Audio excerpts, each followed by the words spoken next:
થી 9 સંખ્યા પહેલા લેવાની છે, પણ ઈ સંખ્યાને 1 2 2 3 એ રીતે ચડતા ક્રમમાં લેવાની છે. તો તમારે બધાએ સાથે બોલવાનું છે. 1 2 2 3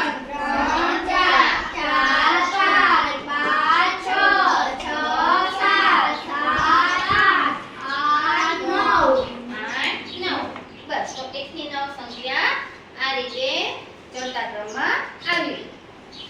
હવે કોઈ એક સંખ્યા આપણે લખીએ. 18 27 36 અને 45. હવે આ સંખ્યાને આપણે ઉલટાવવાની છે. કઈ રીતે? તો કે 45 ના ઊંધા કેટલા થાય? એને અહીંયા લખો. ચલો 36 ના ઊંધા 63. ચલો 27 ને ઉલટાવો તો 72. અને 18 ને આપણે ઉલટાવીએ તો 81. હવે આ શું બની ગયું ખ્યાલ છે? બે રકમ બની ગઈ. કઈ રીતે? તો કે 12 ને 18. હવે આ બધી સંખ્યાના આપણે ગુણાકાર કરવાના છે. રેડી? તો સંખ્યા બની ગઈ બે અંકની 12 ગુણ્યા 18. હવે આ 12 ગુણ્યા 18 નો આપણે ઝડપથી ગુણાકાર શીખવાનો છે. તો કઈ રીતે કરશું? ધારો કે 2 8 16 2 1 2 તો 216 આનો જવાબ આવી ગયો. આ રીતે આપણે બધાયના ગુણાકાર કરતા શીખીએ કે જે ઝડપથી અને એક જ સેકન્ડમાં આનો ગુણાકાર થઈ જાય છે. શું છે ભવ્ય? ચાલો 3 સત્તા 21 3 દુ 6 4 6 24